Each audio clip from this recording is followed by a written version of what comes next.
Top quality और consistent performance के लिए सिर्फ सिल्वर पंप नाम याद रखना। અકસ્માતોની વણઝાર યથાવત જોવા મળી છે, જ્યાં ભાવનગર સોમનાથ હાઈવે પર એક ટ્રિપલ અકસ્માત સર્જાયો, જેમાં 3 લોકોના મોત થઈ ગયા છે।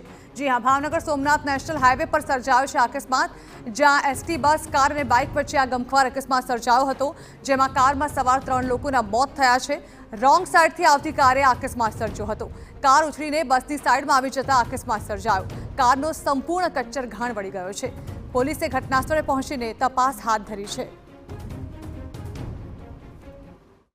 સોમનાથ નેશનલ હાઈવે ઉપર અકસ્માતની ઘટના બની છે। આપને દ્રશ્યો બતાવીશ। રાજુલાના ચારનાળા રોડ ઉપરની ઘટના છે, જે એક સ્વિફ્ટ કાર અને એસટી બસ અને બાઇક ટ્રિપલ અકસ્માતની ઘટના બની છે, જેમાં સ્વિફ્ટમાં જે સવાર જે 3 વ્યક્તિઓ હતા તેમના ઘટના સ્થળ પર મોત થયા છે અને આ મૃતકો છે તે પાદરા વિસ્તારના હોવાનું જાણવા મળી રહ્યું છે। જોકે એસટી બસ સ્વિફ્ટ કાર અને બાઇક છે ટ્રિપલ અકસ્માતની જે ઘટના બની છે, જેના કારણે પોલીસ પણ એ ઘટના સ્થળ પર દોડી આવી છે। એસટી વિભાગના કર્મચારીઓ અધિકારીઓ પણ ઘટના સ્થળ પર પહોંચ્યા છે। અકસ્માત કેવી રીતે સર્જાયું છે તેને લઈને અલગ અલગ દિશામાં તપાસ હાથ ધરવામાં આવી છે, પરંતુ જે રીતે ગોજારો અકસ્માત બન્યું છે, જેમાં 3 વ્યક્તિના કમકમાટી ભર્યા મોત નીપજ્યા છે અને દીવ તરફથી આવતા હોવાનું પોલીસની પ્રાથમિક માહિતી છે તેમાંથી જાણવા મળ્યું છે અને હાલમાં પોલીસ છે તે તપાસ કરી રહી છે કે અકસ્માત કેવી રીતે સર્જાયું છે।